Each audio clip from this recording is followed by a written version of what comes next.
Galera, beleza? Como é que vocês estão? Meus amigos, a esquerda brasileira não cansa de se superar. Gente, eu já quero abrir o vídeo de hoje trazendo para vocês um assunto que ganhou bastante notoriedade ao longo do dia de ontem, que envolve os novos voluntários para combater as fake news. Falando de esquerda, falando disso e fake news, vocês acham que é uma iniciativa que vai trabalhar para encontrar a verdade ou vai trabalhar para silenciar os seus opositores? E eu quero mostrar umas coisinhas para vocês, depois mostrar algumas postagens da esquerda que eu acho que não estão tão precisas. Talvez a esquerda tenha se equivocado nas suas palavras e tem total ligação. E a gente depois vai entrar no segundo tema, que tá ali o Lula com o Boulos, porque parece que o Boulos também tá com problemas na hora de encontrar com a verdade. Parece aí que o Boulos, inclusive, colocou palavras na boca de pessoas que a gente não fala nem o nome. É o Boulos aí distorcendo falas de pessoas muito importantes. Aí, se for, seria uma fake news fora do padrão. No terceiro tema, quero falar... A gente vai falar bastante sobre a questão do sul do Brasil. Terceiro tema, falar um pouco mais, falar sobre a nomeação do Paulo Pimenta, mostrar algumas coisinhas que a esquerda vem fazendo, vem pautando e que vai nos conectar com o quarto tema, porque o flautista, porta-voz da ONU, ataca de novo com sua nova narrativa, que só deixa bem claro, e esse é um movimento que eu já comecei a organizar, e para mim está bem óbvio, como o pessoal está usando o que aconteceu no sul do Brasil para avançar com algumas agendas, não só de interesse nacional, como de interesse internacional. Aí eu quero mostrar umas coisinhas, algumas coisas de ONG, e no final, se der tempo, tem dois blocos relativamente rápidos, notícias do Brasil do Dilma, que deu errado, e algumas notícias extras sobre o Brasil. Mas vamos lá. Vejam só isto daqui. Site oficial do governo eu até já mostro aqui, ó. Conteúdo restrito. Conteúdo restrito. Eu bater esse print aqui dessa forma bonitinho para poder ir pro Atlas, deu trabalho. Tive que primeiro procurar o link, achei o link. Depois eu tive que ir no Archive. E graças a Deus alguém no Brasil, nesse meio aí de mais de 200 milhões de habitantes, tinha uma alma que resolveu arquivar o site do governo para eu conseguir ler, ver como é que tava a manchete e tudo mais, né? Que o André Marciga bateu um print muito ruim, não tinha data. Como é que eu vou botar um print sem a data? Então eu tinha que saber quando foi que essa nobre iniciativa, né, foi protocolada aí pelo governo. Governo abre cadastro para voluntários e mobiliza Brasil contra a fake. Olha só, você pode trabalhar para o governo. Você pode ser um voluntário para combater fake news. Produção de mentiras atrapalha socorro ao Rio Grande do Sul. Isso é com abrir canal de diálogo com voluntários digitais da informação. No primeiro momento, eu sei que você já reagiu, você falou, rapaz, não é possível, de novo a esquerda aprontou isso, mas calma, é pior do que você imagina. No primeiro momento eu também reagi, já fiquei chateado. Quando eu li o que o André Marciga escreveu, eu falei, rapaz, é pior do que eu imaginava.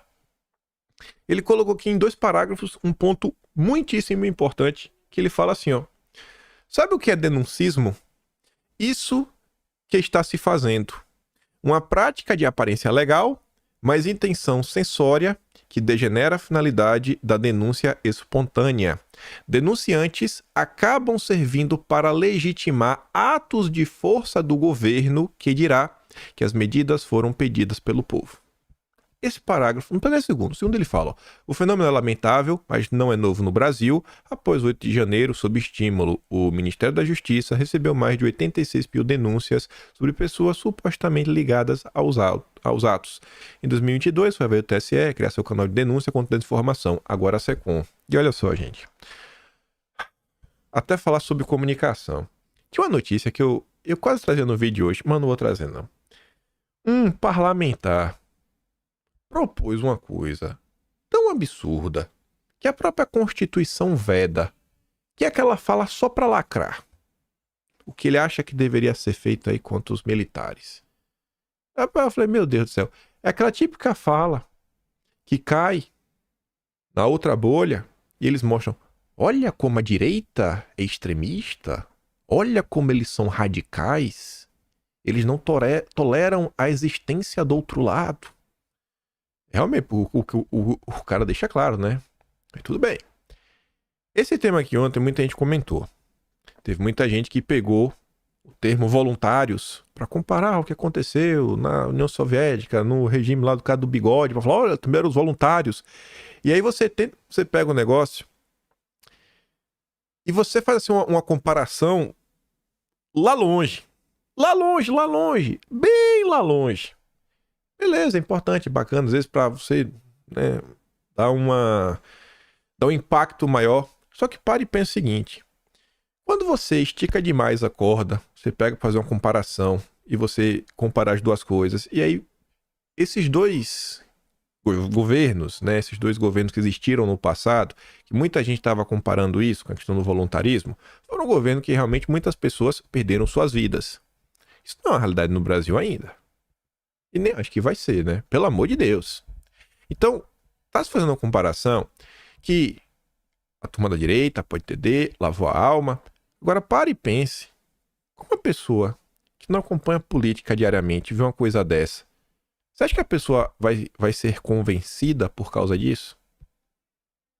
Agora, quando você pega este assunto, apresenta para alguém e fala, cara, sabe qual é o problema disso? Veja só, você está com um governo que está tomando as medidas, ele por ele mesmo, ele não está passando pela questão judicial, muita coisa está vindo pelo próprio governo, forma executiva, não é o caminho certo.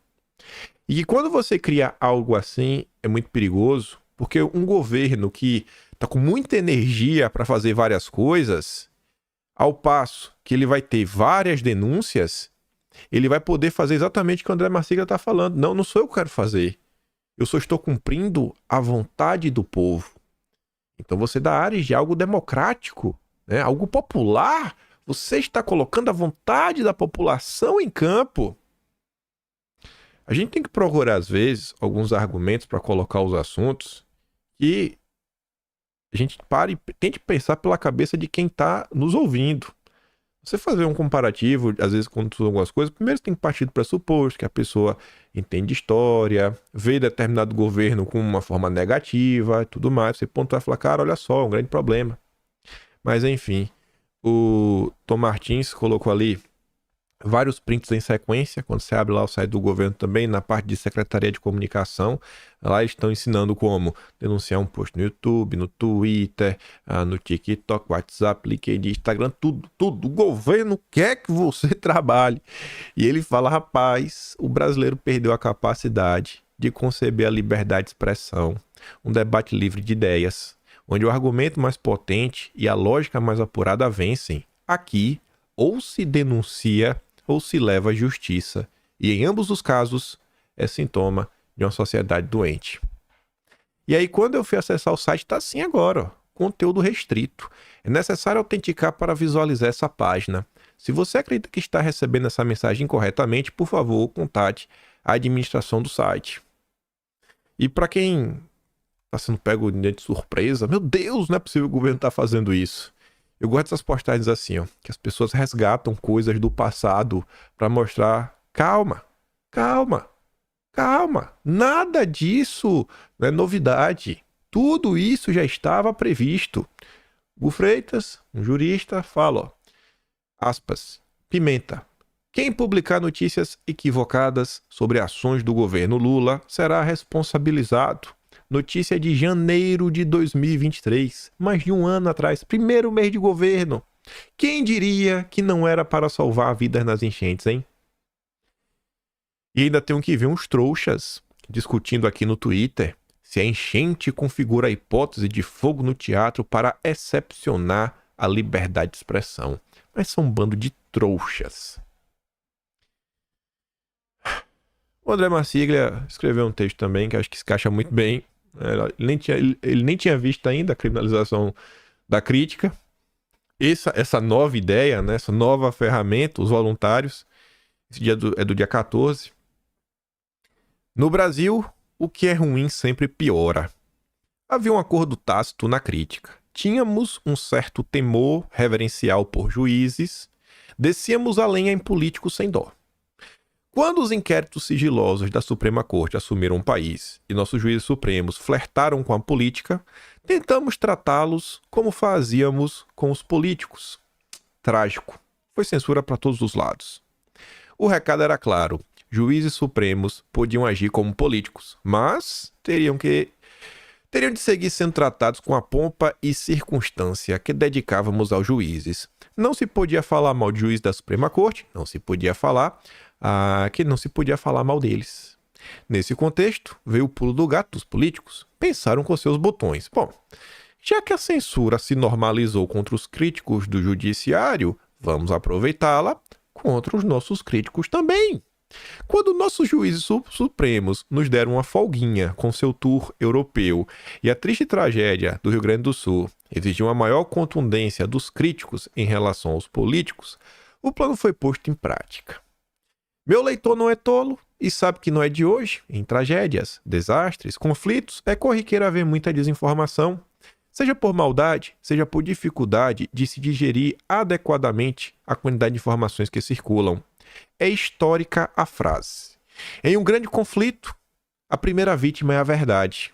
Frase, aliás, que é atribuída a Esquilo, mas também ao senador norte-americano Hiram Johnson, o que mostra que nem a autoria da frase se tem certeza da verdade. Pois bem, aproveitando que estavam todos rodeados e fartos de tanta desinformação, foi lançado um plano anticrítica a políticos que, ao que parece, chegou para ficar. Nós, os do povo, tentamos uma grande cartada. Buscamos o direito de criticar juízes, como criticávamos políticos, e acabamos sem nada. Como diziam os antigos: quem tudo quer, tudo perde. Éramos felizes e não sabíamos. Apostamos nossas fichas na liberdade de expressão e acabamos dormindo com a censura ao nosso lado. De uma democracia relativa, porém debochada, em razão da crítica política, passamos a uma democracia totalitária. Foi-se a liberdade que já nos era rala. Se diante de tal contexto, teremos um recuo ou mudança, eu não sei, mas provável que eu tenha que recuar e mudar meus textos. Sei apenas que a crítica no país vive desconfiada e amedrontada, e se assim permanecer, o debate público, esse senhor já tão doente, vai morrer desnutrido. Felipe Eduardo é professor de Direito Constitucional, Direito Civil. Eu vivo o direito brasileiro há quase 2 décadas e ainda hoje eu fico impressionado com a quantidade de cidadãos comuns, não menciono nem professores e agentes do poder, que hoje em dia falam com tranquilidade, sobre pessoas serem presas pelo que falam. Há algum tempo não existia isso. A turma realmente está conseguindo avançar com a perseguição de uma forma avassaladora. É a mesma coisa, gordofobia. Há 10 anos atrás era piada. Hoje, faz piada pra tu ver. Faz piada pra tu ver.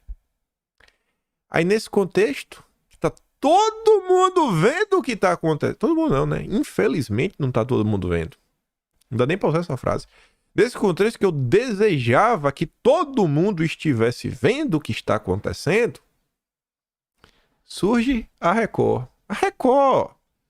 Sem regulamentação de plataformas, notícias falsas atrapalham o apoio às vítimas da tragédia no Rio Grande do Sul. Para entender essa notícia, na verdade, esse posicionamento da Record a favor da censura, temos que ver, na verdade, quem explica é uma manchete da Globo. Uma jornalista que vem aloprando muito nos últimos dias, a Luísa Marzullo, aquela que escreveu a fake news da UTI e que não parou no inquérito da Polícia Federal. A notícia é que o Leandro Ruschel está, mas ela não. E aí a Luizinha tá ali, candidato à sucessão de Lira, o candidato chancelado pelo Lula. Marcos Pereira vira alvo de bolsonaristas por defender regulamentação das redes. Gente, o Partido Republicano e a Record, tem uma relação bonita, muito bonita, muito linda, muito linda. E aí, Marcos Pereira, candidato do Lula, do Republicanos, muito lindo com a Record, tá aí, E a Record fazendo um aceno junto ao Marcos Pereira. Se ninguém tá entendendo o que tá acontecendo nesse país, realmente não tem mais o que explicar, Eu acho que tá bem óbvio. Mas vamos continuar. Na vida também, todo mundo tem 24 horas, e como tem 24 horas, a nossa vida é feita de escolhas, não dá para fazer tudo em 24 horas, então temos que ter as nossas prioridades. E segundo a Daniela Lima, o diretor-geral da Polícia Federal, Andrei Rodrigues, diz que foco principal no Rio Grande do Sul é no policiamento ostensivo e no combate à fake news. Para isso que a gente tem uma Polícia Federal. É para isso que a gente tem uma Polícia Federal. Bom demais. Graças a Deus. O que seria de nós, né, sem a Polícia Federal? E eu acho que ela pode começar a trabalhar aqui, ó. Ela já pode começar a trabalhar agora. Olha o que o PT escreveu. 51 golpistas são procurados pela Interpol. Aí tá ali embaixo. De novo, ó. 8 de janeiro, 2 pontos. Golpistas fugitivos são procurados pela Interpol. Ao menos 51 condenados pela tentativa de golpe têm mandados de prisão em aberto ou fugiram após quebrar tornozeleiras eletrônicas.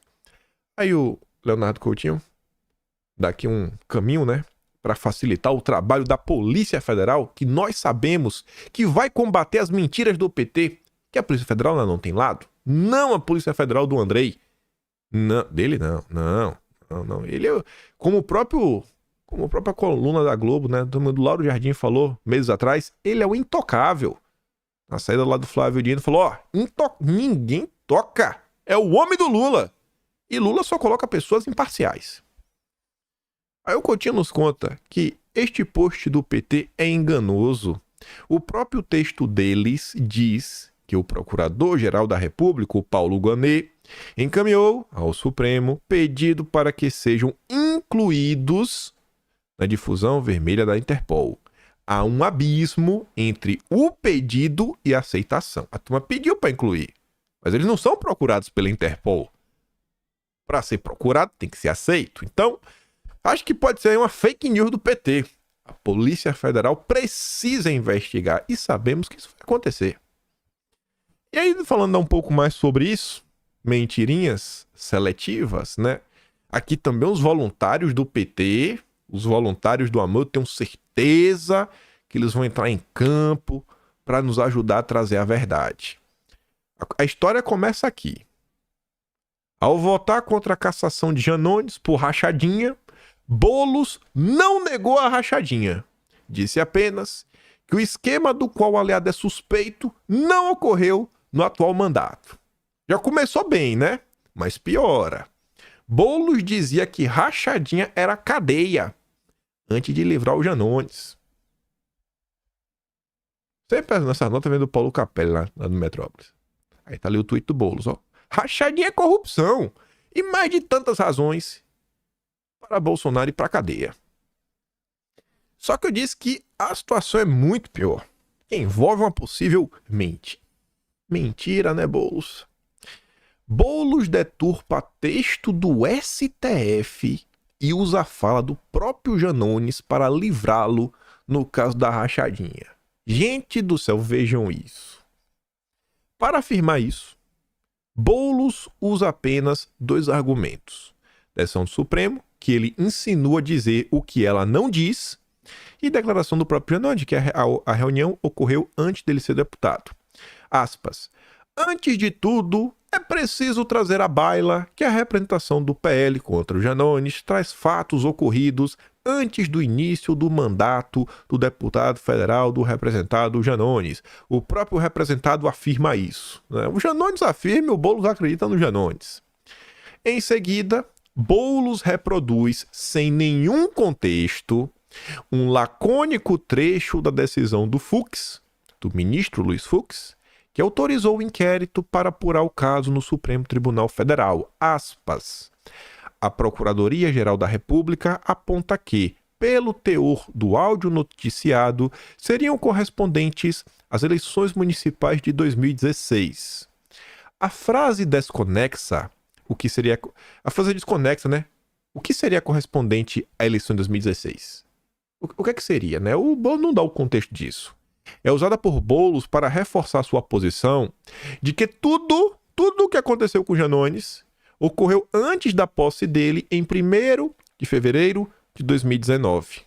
A íntegra da decisão do ministro do Supremo, porém, deixa claro que a eleição de 2016 se refere à afirmação de Janones que teve prejuízos e dilapidação do patrimônio na fracassada candidatura naquele ano, razão pela qual estaria pedindo parte do salário dos auxiliares de volta. Aí veja, O trecho completo da decisão de Fux, que é pública, lê aqui na íntegra, aponta que a hipótese criminosa diz respeito à suposta reunião realizada na Câmara dos Deputados. Olha só, a reunião aconteceu na Câmara dos Deputados.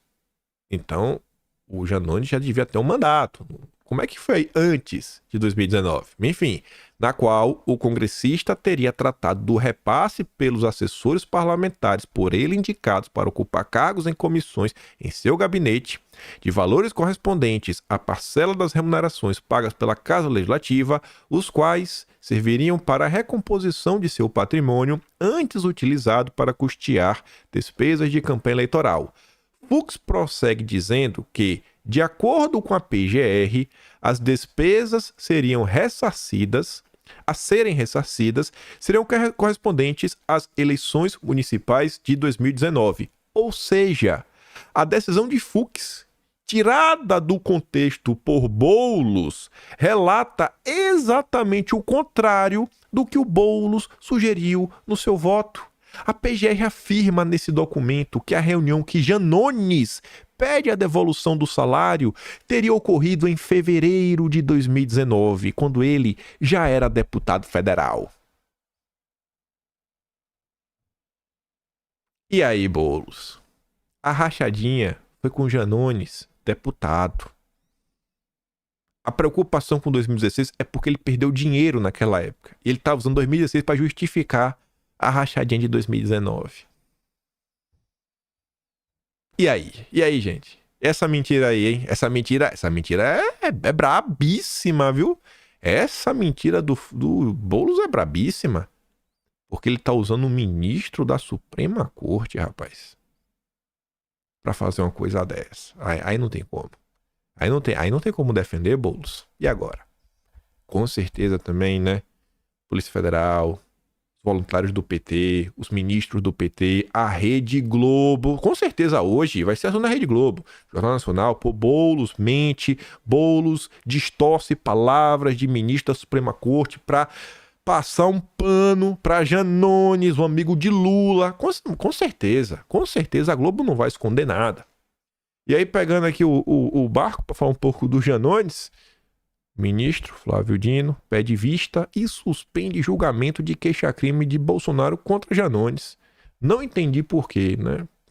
Deve ser para ter um tempo mais de vez. Realmente, qual lado ele toma, a favor ou contra. O julgamento está sob a relatoria da Carmen Lúcia, que votou favorável à abertura da ação penal contra o Janones. O ministro, aquele, acompanhou até o ministro, aquele, acha que o Janones tem que ser investigado. O Zanin votou contra. E o Flavino pediu vistas. Este é o nosso Brasil. Ainda sobre o Boulos e Lula, Ministério Público Eleitoral pede multa de 25 mil para Lula por pedir voto para Boulos no 1º de maio. E olha só, aqui, padrão, o Boulos não é candidato. Não começou o pré-eleitoral, não registrou a campanha. Essa decisão aqui é importante, porque na hora que o Boulos registrar a campanha, pode anotar, a turma vai acionar a justiça com base nisso daqui. Estou profetizando, porque é óbvio que isso vai acontecer, os adversários dele vão fazer. Porque o promotor disse ser evidente o pedido explícito de voto feito por Lula. O membro do Ministério Público Eleitoral também ressaltou que a fala de Lula foi retransmitida por seu canal pessoal no YouTube, o que multiplicou o seu alcance, assim revelando verdadeira propaganda eleitoral antecipada. Então aquela justificativa, isso daqui que fizeram contra Bolsonaro, tá igualzinho, né? Então, vai usar isso daqui, vão usar o caso Bolsonaro e vão dar um enquadro no Boulos, mas no final do dia não vai acontecer nada, porque o Boulos é de esquerda. Ano eleitoral, governo Lula mantém uso do orçamento secreto, apesar de proibido pelo Supremo. Apesar da prática ter sido vetada pelo Supremo em dezembro de 22, ministérios, como os do Desenvolvimento Social, Cidades e Esportes, têm repassado verbas públicas para obras ou compras de equipamentos em localidades previamente negociadas com parlamentares. As pastas, além da Secretaria de Relações Institucionais do Palácio do Planalto, negam irregularidades e afirmam que estão seguindo critérios técnicos para a distribuição das verbas. Isso aí. Dali. Dali Boulos, dali Lula, dali esquerda, dali ministros. Lindo. Não tem nem o que comentar, a gente não pode comentar muito. O Brasil tá complicado, depois você é preso, depois você é perseguido, depois não para no inquérito. Não fale, só lê a notícia e o povo tira as suas próprias conclusões. A notícia é muito mais longa, né? E só porque tá falando de eleição também, gente, uma coisa que eu falo pra vocês. Por mais que a manchete já seja chamativa, ou quando a manchete também não é chamativa, pegou a notícia, lê até o fim. Porque, às vezes, a manchete não diz nada, mas tem um parágrafo que vale a matéria toda. Ou então, mesmo com a manchete já valendo, você fala, rapaz, olha isso daqui. Essa notícia me pegou pela manchete. Movimentos defendem trocar sexo por gênero no novo Código Eleitoral. Isso não é aleatório, né? Isso não é aleatório. Todo mundo já tá ligado aí o que tem. Quem que defende essa pauta e as motivações.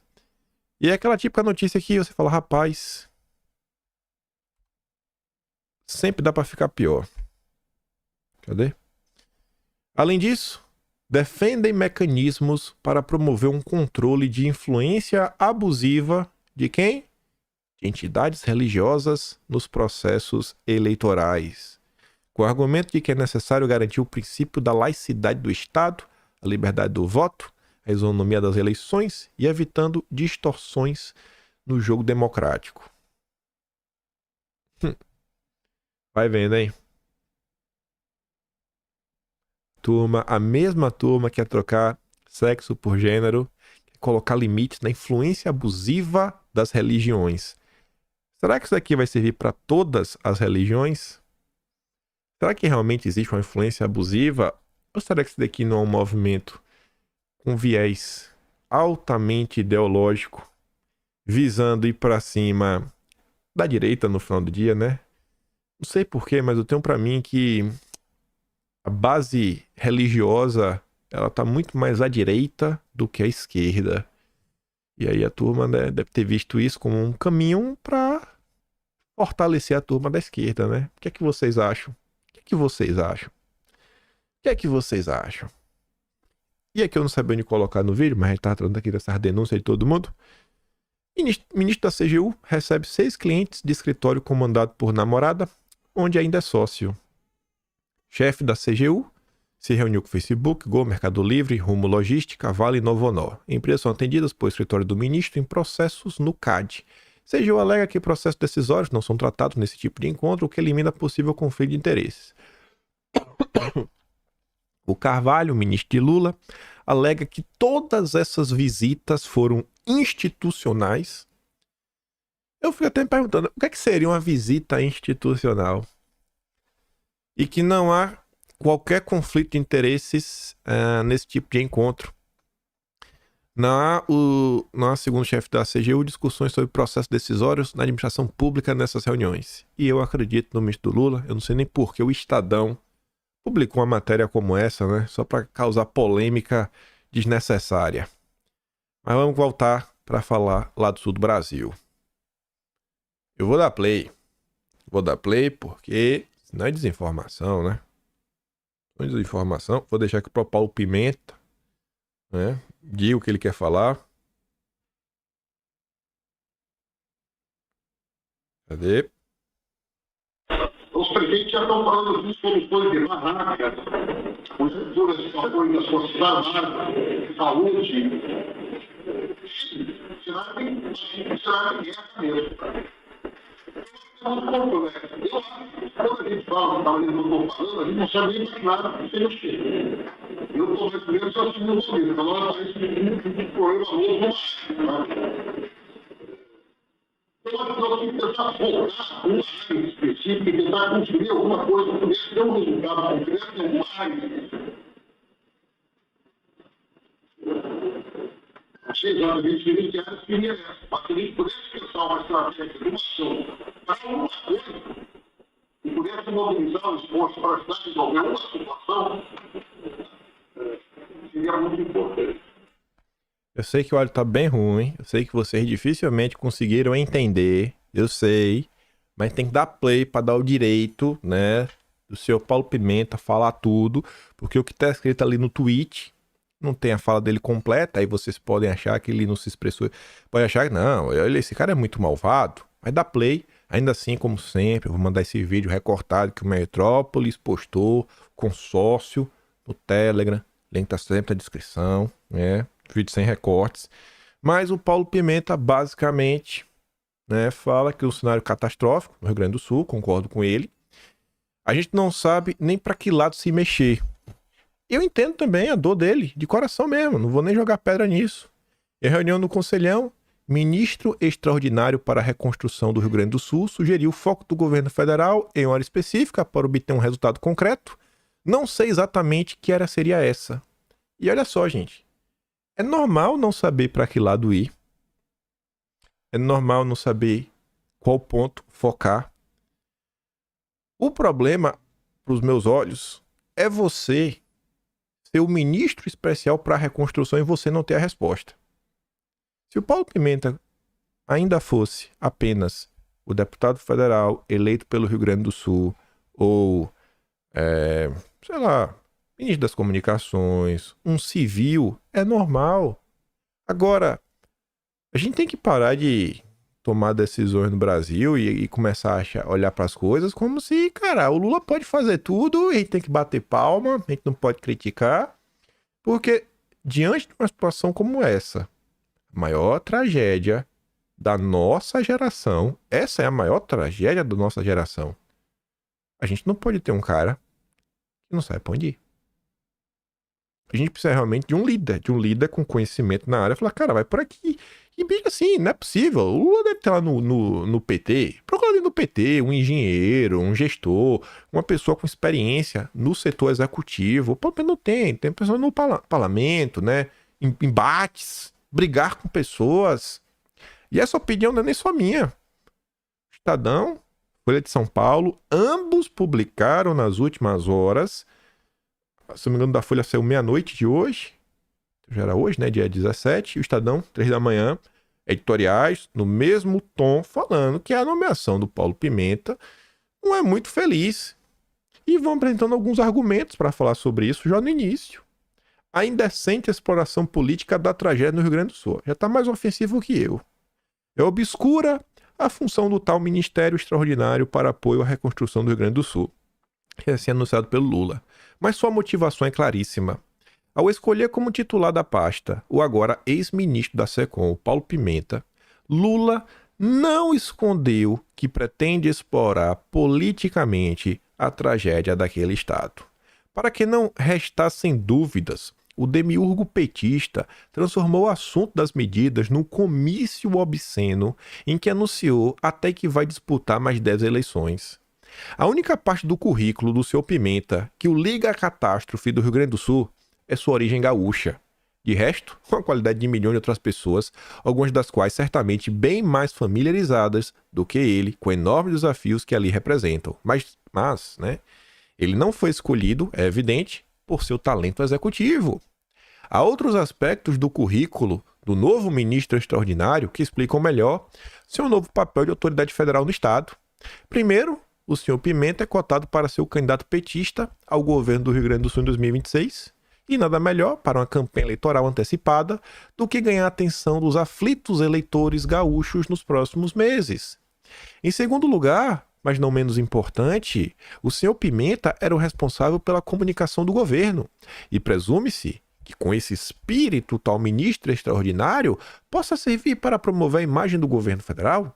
Consta que Lula anda muito contrariado com o fato de que, na sua visão, as ações do governo federal no Rio Grande do Sul não estão sendo devidamente reconhecidas. Logo, nada mais compreensível do que atribuir ao seu notório ministro da propaganda a tarefa de alardear os supostos feitos do Planalto neste momento de grande comoção nacional. O sinal mais evidente de que o espírito da coisa não é bom é o fato de que a criação da tal secretaria extraordinária pegou de surpresa o governador do estado, o Eduardo Leite. O tucano disse ter tomado conhecimento da medida por meio da imprensa. Eu não sei por que isso é um problema.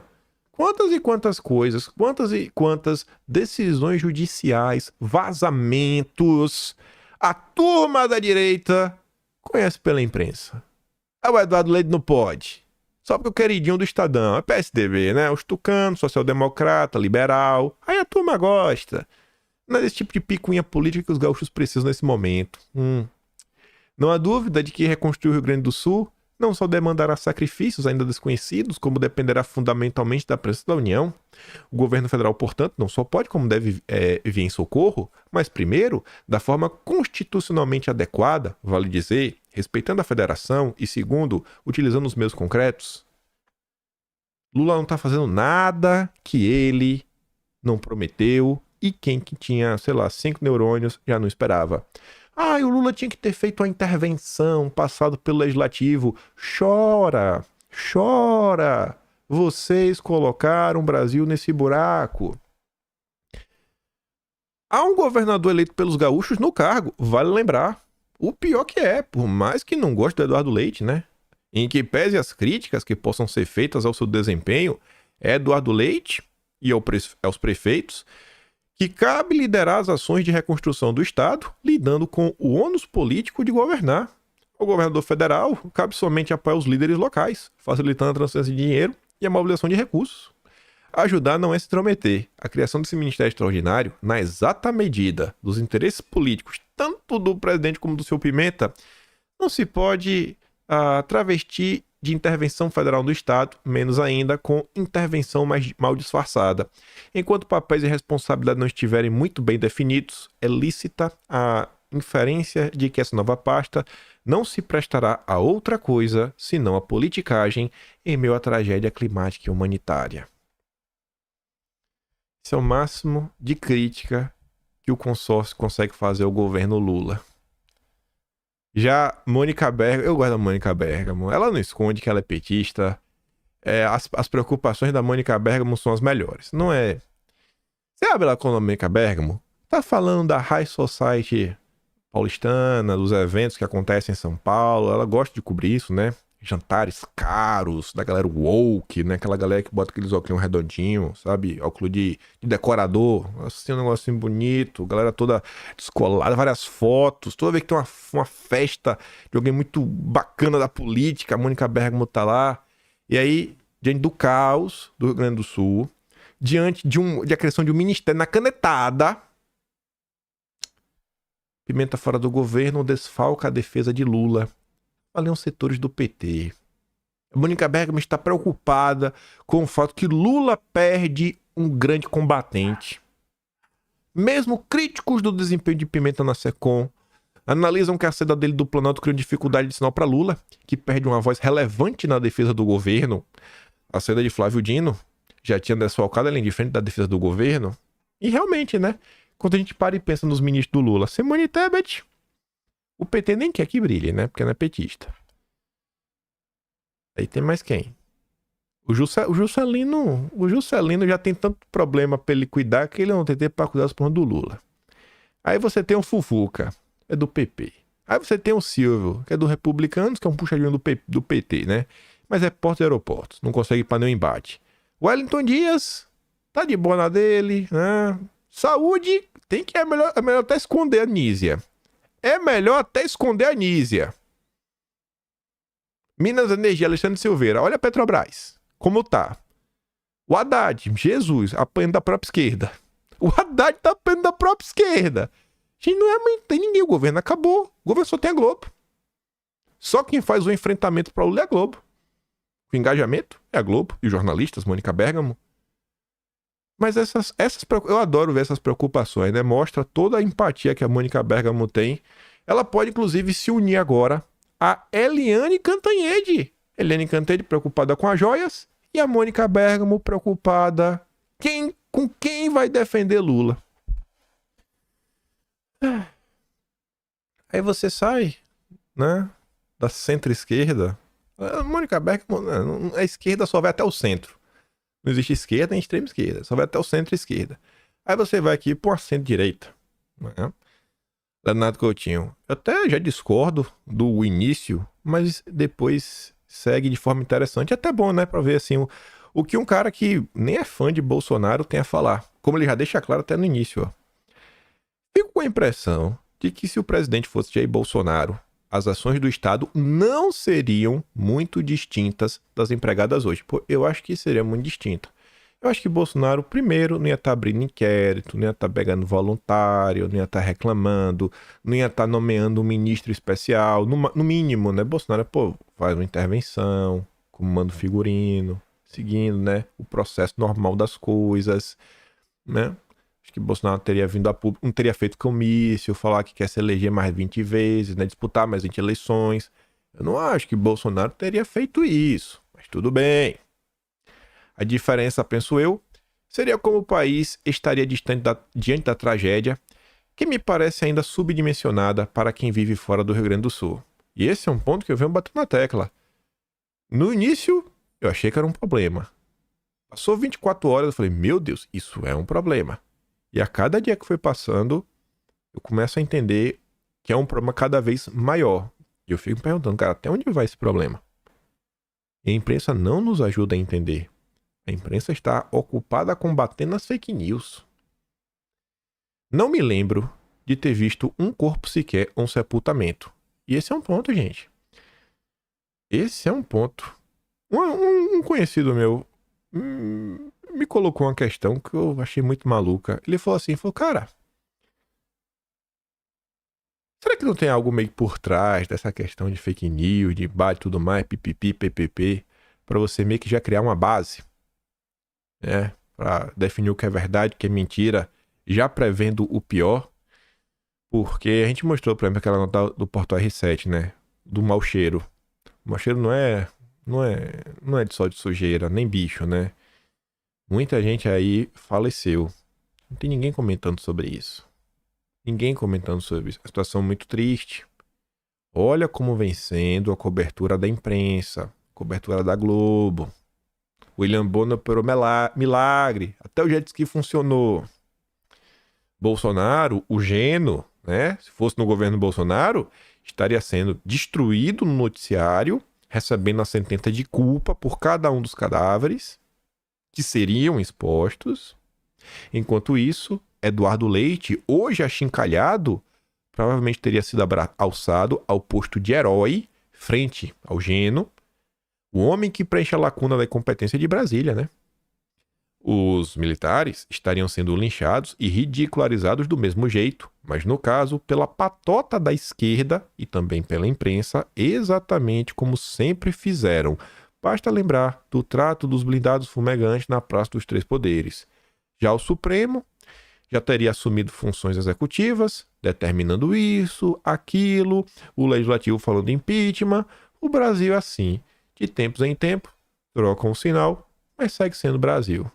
Eu acho que não, né? Eu não acho que o Brasil é assim. O Brasil só é assim quando tem um presidente igual a Bolsonaro, né? Tirando isso, a imprensa amiga não deixa ninguém na mão. Aí você vê, ó, falando nos Bolsonaro teve alta hoje. E aí você olha ali, ó. Achei isso aqui bem bacana dos dois. Porque é uma coisa que eu mesmo acho, cara, eu não consigo dimensionar o problema. Só você indo lá, conversando com as pessoas da região, pra ele te apontar e falar, cara, tem aquilo ali que é um negócio às vezes muito específico, você não dá nada, mas que vai gerar um problema gigantesco pro estado, às vezes pro país. Nada melhor do que ir lá, checar em loco, seus olhos. Checar em loco. Checar em loco. Espero que o Carlos, por exemplo, se o Carlos Bolsonaro em 2026 quiser ser candidato, vocês acham que esse problema vai acabar em 2026? Começar a pensar agora. Olhar para o Brasil, os problemas do Brasil. Eduardo Bolsonaro é deputado federal. Tá na hora dos nossos deputados darem um próximo passo. Começarem a assumir funções maiores. A gente tem no nosso campo pessoas que consigam pegar o orçamento da União, destrinchar de cima até embaixo. Por exemplo, vamos pegar um tema recente. Reforma tributária.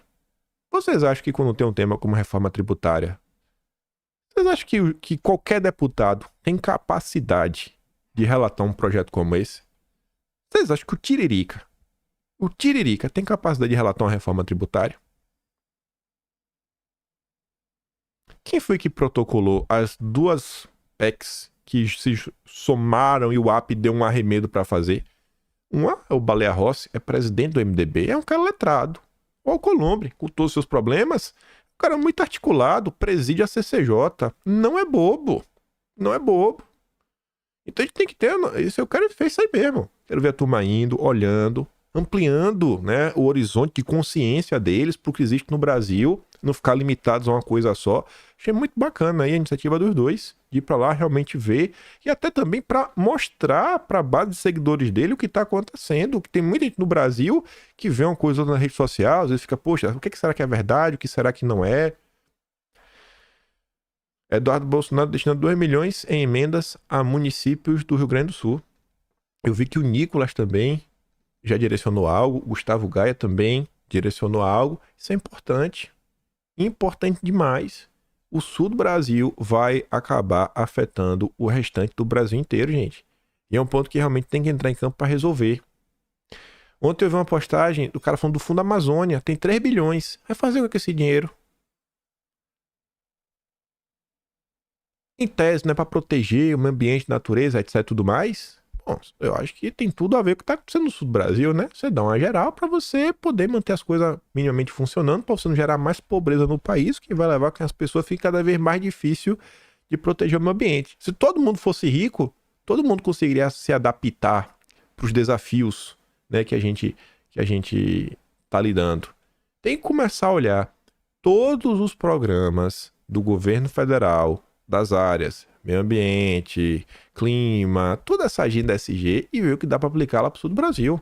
Tem que assim, passar o pente fino na administração petista, vir com um baita relatório, bem produzido, bem organizado, pegar a galera que entende dessa matemática e apresentar. Porque eu acho que o Paulo Pimenta vai ter dificuldades. Vai ter dificuldades. Um assunto até interessante, rapaz. Apareceu a Dilma aí nos últimos dias, falando que o Banco do BRICS vai ajudar o Brasil. E aí o Poder 360 nos mostra aqui, ó, recursos anunciados por Dilma ao Rio Grande do Sul integram contratos já existentes. Mais da metade do 1,11 bilhão de dólares, equivalente a 5,75 bilhões de reais, anunciados pela Dilma, já estava acertada em contratos assinados pela instituição com o governo brasileiro de 2022 a 2023 e foram apenas realocados. O modelo adotado para os repasses é anterior à sua gestão. 370 milhões foram fechados no governo Bolsonaro, fechados já no governo Bolsonaro, mais 250 milhões foram negociados no governo Bolsonaro, e aí foi aprovado na gestão Lula. Mas já começou a negociar a gestão Bolsonaro. O único montante novo são 200 milhões de dólares, que Dilma informou que serão repassados pela instituição diretamente ao governo do Rio Grande do Sul. E esse final é interessante. Nem grifei. A liberação de dinheiro, no entanto, depende da preparação de projetos, e por isso também irá demorar para chegar de fato aos gaúchos. Olha a importância de você ter um projeto de nação, de país, que você consegue colocar as coisas, né, juntas em uma mesma direção. Porque até na hora de você ir no banco, você conseguir, você pode ter você tem a linha de crédito, mas você tem que apresentar onde que esse dinheiro vai parar, né, um compliance mínimo. Não pode dar o dinheiro, gasta aí como vocês quiserem. Não, pô. É um banco de desenvolvimento, tem que ter um direcionamento para onde esse dinheiro vai. Você não pode pegar esse dinheiro para comprar cesta básica, por exemplo. Por mais que as pessoas precisem de comida. Então, precisamos, mais uma vez, continuar nessa direção, que graças a Deus os deputados estão começando a andar, se preocupar com os assuntos. Olha uma coisinha aqui, olha uma coisinha colar, PPP, pipipi, e olha a palavrinha. Vou até pegar aqui, ó, a caneta, ó. Ó a palavrinha. Realocados. Foi o que eu falei anteriormente, e que eu não falei, eu tô falando tem dias. Tem que passar o pente fino nos programas do governo para ver o que dá para ser realocado. Eu dei como exemplo o PAC Verde. Vamos parar de comprar ônibus elétrico e começar a pensar realmente, cara, é muito mais importante investir na recuperação de rodovias, ferrovias, portos, aeroportos. Vamos fortalecer a logística. Eu não tenho a caneta. Só quem tem a caneta são 513 deputados e 81 senadores. Eu acho que não adianta eu cobrar a esquerda e não adianta eu cobrar o centrão. Porque nenhum deles está na minha bolha. E se eu reclamar, eles vão falar, eu não preciso do teu voto. Mas a turma da direita, se eu reclamo, né, pelo menos tem alguém que fala, não vou votar mais nesse cara, eu vou procurar um cara da direita que esteja trabalhando para tirar o Brasil do buraco. Vamos continuar, só vai dar para falar desse tema. Lá vem ele, o nosso porta-voz da OTAN, da ONU, Jamil Flautinha Chad, o homem que sabe tocar flauta de outras formas sem ser a boca. Crise climática no Rio Grande do Sul entra na rota global de fake news da extrema-direita. Essa nota, bicho, é de um absurdo, sem igual. Quando ele chega no final, eu tenho certeza que não é possível que ele escreveu isso. Será que eu entendi errado? Mas vai chegar lá. Há poucos dias, Bolsonaro afirmou nas redes sociais que problematização climática e desinformação, tudo orquestrado pelos gigantes que exigem dos outros o que não cumprem. Ou seja, inviabilizam o desenvolvimento de países com potencial, garantindo aos líderes destas repúblicas a sua manutenção no poder, sob o custo de escravizar ainda mais o seu povo, escreveu Bolsonaro. A afirmação do ex-presidente, porém, não é um caso isolado. Na Europa e em outros lugares do mundo, onde a extrema-direita ganha força, uma das mais profundas mudanças na estratégia eleitoral e política do movimento ultraconservador tem sido usar a questão climática para supostamente mostrar para a população que o tema é apenas uma invenção das elites e que o povo é quem paga a conta. Olha que parágrafo interessante. Eu venho falando para vocês, tem meses. Gente, ó, eu não sou nenhum especial. Eu me esforço, tento pegar uma coisinha ou outra. A maior parte das matérias eu não trago. Eu só deixo para trazer matéria internacional para o Brasil quando eu vejo que o assunto tem total ligação para o Brasil. Fazendo, isso aqui tem muita correlação. Mas estou sempre acompanhando alguma coisa. E eu bato na tecla.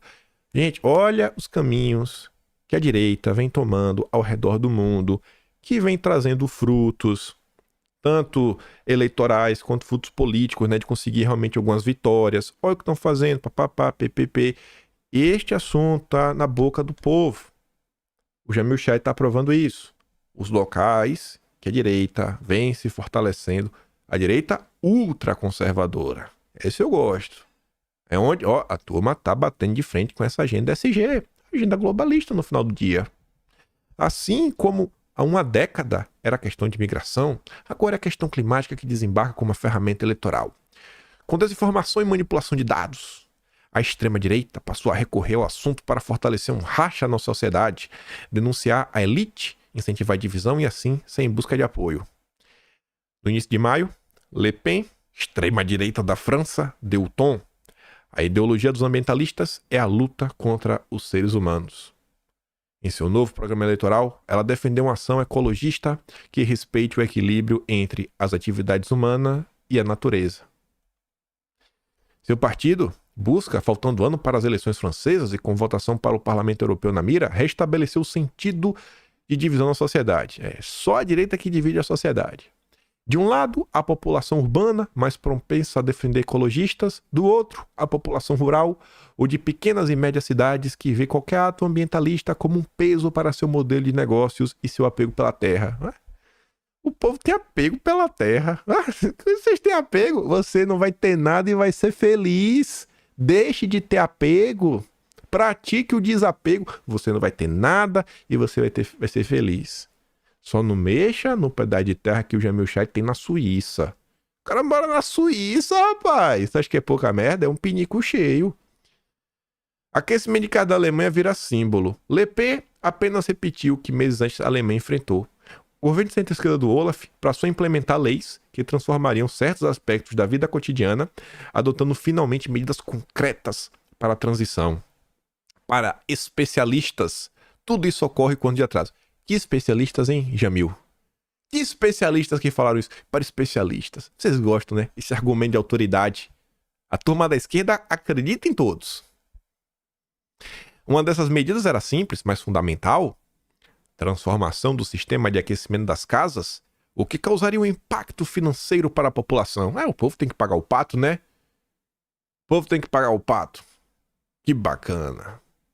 Imediatamente, olha a safadeza do Jamil Chad. O partido herdeiro da ideologia do bigode. Rapaz. Jamil. Se controla. Pelo amor de Deus, pai.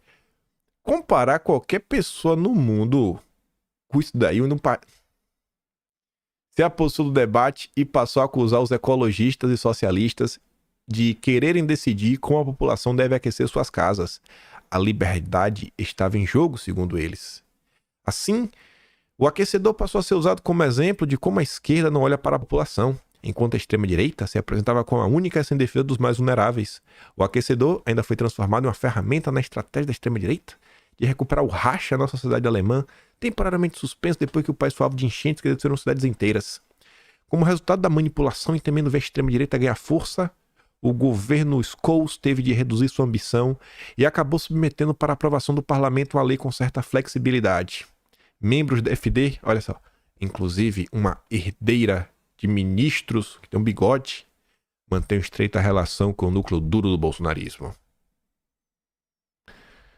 Rapaz, eu queria muito, mas muito, que aparecesse aí alguém que conseguisse puxar toda a árvore genealógica do Jamil Chad. Vai que o Jamil Chad teve um tataravô, que era um senhor de escravos. Aí fala, o Jamil Chad, e toda vez que você fala isso, bota, não, isso aqui é um herdeiro de escravagistas. Cara, como é que você culpa uma pessoa pelos familiares dela? Isso não faz nenhum sentido. É um negócio assim que é doentio. Liberdade aos fazendeiros holandeses. Um caso que sinalizou a força da extrema-direita foi o da Holanda. Em 2019, a Corte Suprema do país determinou que a Holanda era obrigada a cumprir os padrões da União Europeia em termos de preservação. Vejam só. A Suprema Corte do país rifou a soberania nacional. Não temos nossas regras. Temos que seguir a regra da União Europeia. A decisão foi comemorada por cientistas, pesquisadores, ambientalistas. Mas imediatamente foi iniciado um protesto por parte de fazendeiros. Meses depois, o protesto se transformou no movimento Fazendeiro Cidadão, que se atribuiu o papel de falar por aqueles que são negligenciados no campo e cidadãos comuns. Dali, um partido nasceu, com a bandeira de desfazer as medidas ambientais propostas pelo governo. Muitos desses grupos levam em seus nomes a palavra liberdade e são marcados por teorias conspiratórias. Meses depois, o BBB, que é a sigla do partido holandês, causou um terremoto político nas eleições locais e passou a ser a maior força no Senado. Holanda tem um agro forte. O Brasil tem um agro forte? Tem, né? Na Holanda, o judiciário rifando a soberania nacional. Nem vou fazer comparação. Na Holanda, a turma está com problema em torno da agenda verde. No Brasil, também. Quando o agro da Holanda se organizou contra essa agenda, não apenas surgiu um partido, como virou a maior força no Senado. A FPA, Frente Parlamentar do Agro, ou às vezes a frente, né, que deveria mudando para FLA, algumas vezes é FLA, né, Frente do Lobby Agropecuário, é a maior bancada do Brasil. Mas que agro é esse? Quando você vem com, na boa, ex-ministra de Bolsonaro, ex-ministra da Agricultura, Tereza, que já votou sim pelo mercado de carbono. Isso me dói até hoje. Até hoje eu não consigo engolir essa. Gente, eu tento pontuar. Existem caminhos que estão assim, ó, na mesa. O pessoal foi por esse caminho, foi indo, deu certo. Você olha para a relação Brasil, você vê, o agro no Brasil é forte. O Brasil tá passando por esse problema, não é de hoje. Não é de hoje. Cara, se organizar, não é possível. A força que tem. Eu conheço mais ou menos um pouco da movimentação do agronegócio no Brasil. Turma é louca, alucinada. Não tem nenhuma organização. Nenhuma, zero. Zero. Mas zero. Nas eleições de 2022, em um determinado estado, a turma tinha voto para eleger no mínimo 3 deputados. Fizeram campanha para um só. Cara, teve muito voto. Mas deixou de eleger 3. O agro de São Paulo não é mesmo agro do Centro-Oeste. Agora São Paulo não tem força, tem dinheiro, mas não tem representatividade. Aí eu falei assim, cara, meu Deus, bicho. Se o empresariado desse país não se organiza, se as pessoas que têm poder nesse país não se organizam para tirar do papel algumas coisas, a gente vai ficar nesse todo, né? Roda, roda, roda, roda, roda, roda, roda, roda, roda. Roda, roda, roda. Herdeiros de Franco e negacionistas climáticos. Bom, ele vai passando por cada país. Cada país, Jamil Chad, tem que arrumar um adjetivo para, né, criminalizar, descredenciar as pessoas, humilhar. Na Espanha, o movimento que é herdeiro do franquismo, o Vox, deixou claro sua rejeição pelas medidas ecologistas durante a eleição de 2023. O partido acusa os socialistas de estarem sob ordens dos ecologistas radicais e fala em religião climática. O discurso, assim como na Alemanha e na França, fala sobre a necessidade de sair ao suposto resgate do cidadão comum contra as medidas ambientais. Em seu programa eleitoral, o Vox acusa os ambientalistas de impedir que os recursos sejam explorados e de colocar sobre os ombros dos espanhóis o peso da transição ecológica. Isso não é exatamente o que está acontecendo no Brasil. A gente não pode explorar nada, não pode explorar a margem equatorial, não pode construir a ferrogrão. E transição ecológica, meu Deus. Aí que eu falei, não, vocês vão falar, não é possível que o Jamil Chad escreveu isso. Ele escreveu. Contra qualquer ato que possa criminalizar nossos trabalhadores e agricultores, o líder do movimento, Santiago Abascal, garante que protege o meio ambiente, mas ele usa a mesma lógica da Marine Le Pen. Olha só, o Vox parte do princípio que o ser humano é o elemento mais importante do meio ambiente. E o Jamil Chad problematizou isso. Você vê como a nota começa falando, olha aí, eles estão falando que essa turma é cochata, não gosta do ser humano. E o próprio Jamil Chad, né, faz chacota de um partido político que acha que o ser humano é a coisa mais importante que existe nesse planeta. De um lado, tá a turma pró-ser humano. Do outro lado, a turma do Jamil Chad.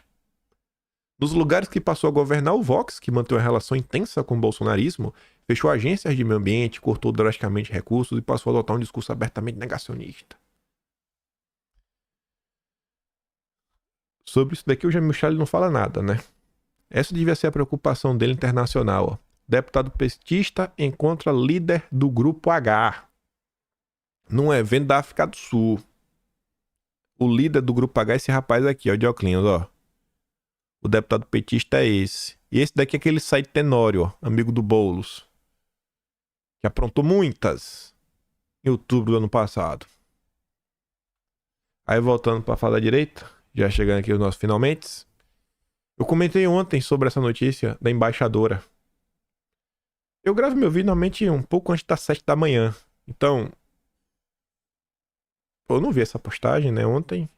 O Carlos também não viu meu vídeo nem nada. Aí, é que eu digo, né? Como é que eu não vou apoiar esse cara e desejar que esse cara vá para Brasília? ESG para o povo brasileiro, recursos nossos, tecnologia e bens com alto valor agregado para quem nos enfia a goela abaixo as 3 letras mágicas. Os progressistas estão muito preocupados com o clima e com o meio ambiente, pode confiar. Lula, o maior entreguista da história do Brasil. A turma tá entendendo, Eu quero mais deputados assim. Olha a Globo. Em relação ao sul do Brasil, sai mata, entra soja. Como o desmatamento no Rio Grande do Sul pode ter agravado as inundações. Pronto, a culpa é do agro. A culpa é da comida e do agro. Ah, malditos que foram plantar comida. Gente, desmatamento não é planta, né? Desculpa, soja não é planta. Você tira mato, coloca mato, né? Uma planta é diferente. Não, é desmatamento. Você tá vendo como são as coisas, né? Eu achei que desmatamento é cortar a árvore. Eu gostava mais de ter mais assim. Não, cortar a árvore. Não pra Globo. A gente falou ontem sobre mercadante. Pra eu ter colocado no vídeo ontem. Navio terá multa se não descarbonizar combustível. Quem paga esse preço? Os grandes fretes no mundo são feitos por navio. E é uma pauta, né? Eles querem encarecer o preço do frete. Você não vai ter nada e vai ser feliz. E tá aí a turma do Lula aloprando. Aí o Amazônia Azul, né? Dá um choque de realidade. Olha só. Querem multar por descarbonização. o modo de transporte mais sustentável, que emite menos e que é responsável por 95% das importações e exportações. A verdade é dinheiro, irmão. É dinheiro. E você ainda tem que ouvir: o Brasil deixou de ser país pobre para avançar. Deixou de ser país pobre. Para avançar mais, precisa manter a Amazônia em pé, né? O Brasil não é mais um país pobre. Do lado direito, a notícia. Do lado esquerdo, quem financia o ISA, quem fez o levantamento, né? O relatório de 2017. Obras, mineração e agronegócio ameaçam 98% dos quilômetros do Brasil, diz relatório. Você não pode ter obra, você não pode ter mineração, você não pode ter nada. Aí depois, quando vem alguém na direita e fala: pai, vocês não querem deixar que a gente se desenvolva? O Jamil Chad, seguindo as ordens da ONU, não, fake news, desinformação, absurdo, pô. Aqui eu vou comentar depois com mais calma, porque eu quero falar do prédio do Felipe Barros. Aqui tem a ver o prédio das ONGs, lá na Geórgia, que foi aprovado. Ia me levar mais uns 10 minutos, não quero que o vídeo fique longo, já tá longo. Mas, ficamos por aqui. Vou mandar o vídeo do Paulo Pimenta, você ver bonitinho o que ele falou. Link tá na descrição, né? Lá do Telegram. Observemos os dobramentos. Vamos continuar também, né? Tentando entender o que se passa no Brasil, no mundo. Aumentar nosso horizonte de consciência. Comentar sobre tudo. Veja, comentamos sobre liberdade no início. Uma fake news no segundo. Depois comentamos também, nesse contexto todo, sobre questão de chuvas. Um pouco mais. Buscando soluções. Falando o que está acontecendo no Brasil, mundo, eleições, direita. Comentar sobre tudo.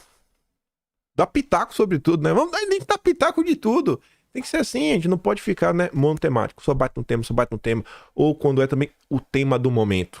Vocês podem ver, né? Eu sempre faço questão de trazer alguns temas. Cara, eu não vou ficar mais do que 3 dias sem falar deles. Porque o povo esquece, tem que relembrar. Ó, aqui, ó, presta atenção.